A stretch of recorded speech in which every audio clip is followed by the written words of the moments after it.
From Hollywood, it's time now for... Johnny Dollar. This is the Countess Tatolia. Oh, yes. My maid tells me that you were trying to reach me by telephone. That's right, Countess. I want to talk to you. Where are you now? At my residence, of course. Did you think I might come running immediately to your hotel, Mr. Dollar? Not after hearing your description. I'm seldom that lucky. What is it exactly that you wish to talk about? $100,000 worth of diamonds and a dead man. I'm a special investigator I know who you are. I investigate before I call you. Wow. Not only beautiful, but clever. This ought to be interesting. I'm afraid I don't entirely understand your flippancy. Then suppose I come over and explain it to you. Say around 8 o'clock? I'll make a definite effort to be here. You know something, Countess? I think it's about time somebody built a small fire right under that lovely little complacency of yours. I'll be there at 8 with matches.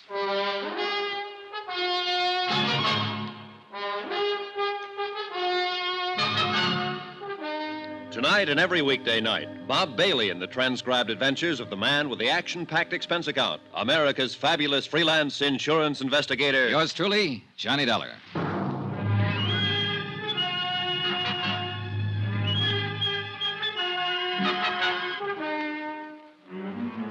From Special Investigator Johnny Dollar, location Algiers, North Africa, to the Home Office Transworld Fidelity Company, Hartford, Connecticut. Assignment, the Lorko Diamonds matter. Expense account continued. Item 4, $6.80, dinner and appetizers. I'm never any good trying to spar with a lovely female suspect on an empty stomach. I was finishing up on black Algerian coffee and white Algerian brandy when a slightly green-eyed Algerian police inspector sauntered up to my table. Mon Dieu, Monsieur Dollar, you special investigators really do live well. In the lap of luxury. Pull up a chair, Inspector. Join me in a sarsaparilla? It is on your expense account? Be my guest. Merci, monsieur. Bon, my favorite brand. Help yourself. Merci. Anything new? Nothing at all. A complete impasse. Allez, votre santé. Mm-hmm. What about the man who sat next to that courier on the plane? Find out anything about him? I'm still working on it, which is to say, of course, my men are working on it. You police inspectors really do live well. I have to do my own legwork. But the glory, Monsieur Dollar, to come into a mysterious affair which has all the local police baffled, and to solve it immediately in one brilliant feat of deduction, to leave everyone gasping with admiration, to make one's exit to the sound of great applause. Not so fast, Inspector. I'm still back there with that brilliant feat of deduction. You have not yet found the solution? Just on the verge. Then I will drink to your success. With your brandy, of course, and with your permission. Go ahead, drink up a storm. But I'm afraid I'll have to leave you pretty soon, but you can still go ahead. No, monsieur. I suggest you change your plans. You will learn nothing which has any bearing on this matter. Which plan do you mean? That of questioning the Countess d'Artelier. Now, who found that out? As a matter of fact, she phoned me and inquired about you. Oh, so that's how she investigated me. Went straight to headquarters. Mais oui. Remarkable woman. Talented, beautiful. Et cetera, and so on. And along with it, it's 9 to 1. She's in it right up to her pretty neck. No. She's really not the type. This is an excellent brandy, monsieur. An Algerian brand, I notice. All right, Inspector. Let's bypass the byplay and lay him out face up. I think I prefer it to cognac. I don't know how she does it, but she's got you hypnotized. Just mention of her name and you go into a tailspin, every cockeyed one of you. Exquisite. Lovely. Maybe so, but in my book, she's a real suspect. Elucidate, monsieur. Well, it's simple enough. She's the only person in Algiers, that we're sure of at least, who knew that a shipment of diamonds was coming in on that plane. Why? Because she's the one who ordered them. Monsieur, it is even simpler.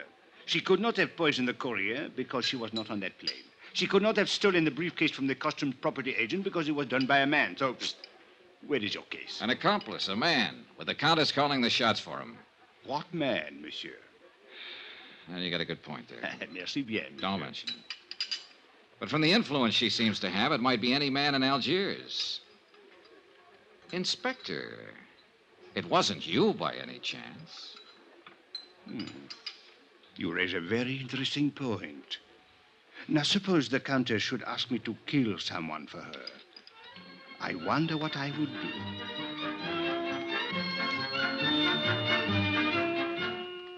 A page boy came into the dining room looking for me. I followed him out and took the phone call in the hotel lobby. It was the American consulate with some information I'd asked for them earlier. I hung up finally and looked at my watch. I was already late for my appointment with the Countess. So I walked out the door of the hotel and flagged a taxi to the apartment of the Countess d'Atolia. She lived in the swank genteel Bois de Louet, a residential district favored by top government officials and wealthy French businessmen. But the building she lived in was a little frayed around the edges, and the maid she'd mentioned was nowhere in sight. The pieces were starting to fit together. Good evening, Mr. Dollar. Countess? Since you are here, won't you come in? Thanks. This way, please. I'm rather surprised that you came. I was really not expecting you. Yes, I know. Did Inspector Marcus find you? Look, suppose we get it straight right now. You seem to have a lot of influence with the inspector, and probably with his superiors, too, from what I hear. Sit down, Mr. Dollar. Thanks. Well, do we play cat and mouse for a while, or do you want to give up right now, hand them over, and, as they say, throw yourself on the mercy of the court? I would like a cigarette. You could always claim that you fell in with evil companions, or that a man led you astray. They're in the box there by your elbow. A tall, thin man, for instance, with his collar turned up and his hat pulled down, carrying a gun when last seen after slugging a customs agent at the Algiers airport. Mr. Dollar, are you opposed to smoking on moral grounds? No, but I'm opposed to murder. Have a cigarette? Thank you. Light? Is there any other way of smoking, then? Mr. Dollar, I expected you to come here and be annoying, but I didn't know you were going to be insulting as well. That's just my mean personality. You seem to be under the ridiculous impression that I actually had something to do with this crime. I think you had plenty to do with it. A sort of arch criminal, perhaps? Or what is it you call them in the States? Big shot? Oh, Countess, you're a scream. I'll bet that courier died laughing. If you have a reason for these opinions, or believe you have a reason, I think you'd better tell me about it. Otherwise, good night. Oh, I have more than one reason. In the first place, I'm not certain that anyone besides you even knew the diamonds were being sent here. Except for the Lorko company, of course, and they wouldn't be likely to advertise it. Mr. Dollar, all of my friends and most of my acquaintances have known for 3 weeks that I'd ordered that jewelry. Oh? Well, I have a copy here of a letter that was sent to you by registered airmail from the Lorko company in Amsterdam a week ago today. According to post office records, you received it 2 days later. Remember it? Yes, I remember. It states the name, flight number, and time of arrival of that courier who was murdered. I said I remember. And it cautions you specifically not to give that information to anybody. So even if other people did know, you're the only one who knew the exact time the diamonds were coming in and exactly who was bringing them. All right. Perhaps I am at fault in a way. There was a cocktail party at the government club the same evening I got the letter. I forgot it for a moment and told someone about it. Who? Just a girl I happened to be talking What's to. her name? It doesn't matter. She was just stopping over on a world cruise. Anybody else hear you? I don't know. The place was packed. Government men, business people, Army, Navy officers. Anyone might have heard. Uh-huh. Was Inspector Marcus at the party by any chance? Yes, I spoke with him during the evening. Mr. Dollar, I'll admit I was wrong, but there is hardly grounds for... All right, let's get to point 3. The Countess Maria d'Atalia, Italian by birth, title inherited, old family. Goes back through one line, in fact, to Lucretia Borgia. I did not poison the courier. Your family estates were confiscated by Mussolini. Family migrated to Bizerte, and then to Lisbon for 3 years. You left them there and went on to London. Since the war, you've lived in Paris, on the Riviera, back to London, Mallorca, and finally here. Have you been following me, Mr. Dollar? The consulate was pretty thorough. Anyway, you're well known in the international set, accepted everywhere, and apparently able to get along fine on your title and your looks. It is not very pleasant to be dissected while one is still alive. As a matter of fact, you're flat broke. You've been living on credit for the last 4 months. I think you have gone about far enough. And yet 3 weeks ago, you ordered $100,000 worth of jewelry sent to you on approval. How did you plan to pay for it? Get out. Or did you know you wouldn't have to pay for it because it was never going to be delivered? Get out of here. I don't have to listen to this. I don't have to answer your insulting questions. My private affairs are my own concern. So the ice finally melted, and now you're going to blow your top. Get out, or so help me, I'll kill you. You mean me, too? You... Oh, no, hey, put that down. Don't throw that. Why, you little devil. Stay back. Now, let go of me. Settle down, then, and stop throwing things. I will do as I please. It is my house. So sorry. Oh, good Lord. A woman who can even cry beautifully. Leave me alone. Oh, you're unbelievable, baby. The boys were right. You're everything they said you were. Oh, it's too bad. Go away.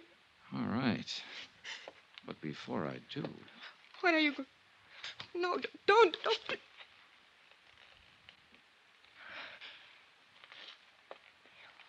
Why did you kiss me? Oh, it beats me. Just call it a sudden impulse. Then you have changed your mind? You don't really think I'm guilty? Oh, honey, I still think you're in this up to your ears. And I'll still bring you to trial if I can. And I still want to kiss you. You figure it out. Why figure, Johnny? I liked it, too. Oh, you ought to be locked up. If for no other reason, just to protect the guys who... What is it, Johnny? What are you going... That cigarette in the ashtray. Put it out fast. Get the windows open, all of them. Where's your kitchen? Back through the hall. Johnny, what are you going to do? Stay alive, if I can. It was gas fumes, one of the bottled gases they use for cooking in the higher-priced apartment districts. The concentration had been building up and finally seeped into the drawing room. If we'd lit another match, we'd have been blown to bits. The kitchen was dark, but I didn't dare snap a light switch. One spark would do it. So I held my breath and followed the sound and finally found the range. Every burner valve was wide open. I could vaguely make out a glass pane door opening onto a terrace. I grabbed a breath of air and moved toward another door that looked as though it might open into a hall. It didn't. It opened into a closet, and on the closet floor there was a body.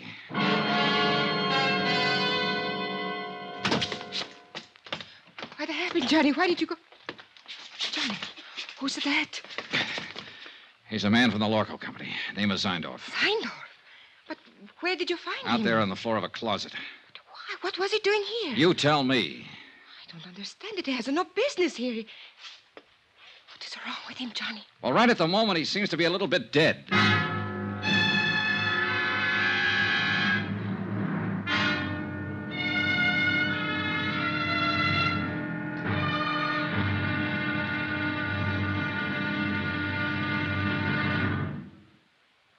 There'll be another intriguing episode in our story of the Lorko Diamonds matter tomorrow. Tomorrow, a desperate fight in an Algiers alley, a killer is named, and a lovely lady confesses her shame.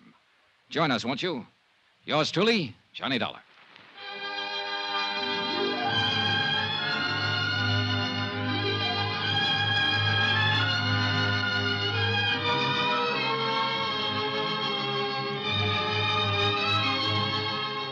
Yours truly, Johnny Dollar, starring Bob Bailey, is transcribed in Hollywood. Written by Les Crutchfield, it is produced and directed by Jack Johnstone. Be sure to join us tomorrow night, same time and station, for the next exciting episode of Yours truly, Johnny Dollar. Roy Rowan speaking.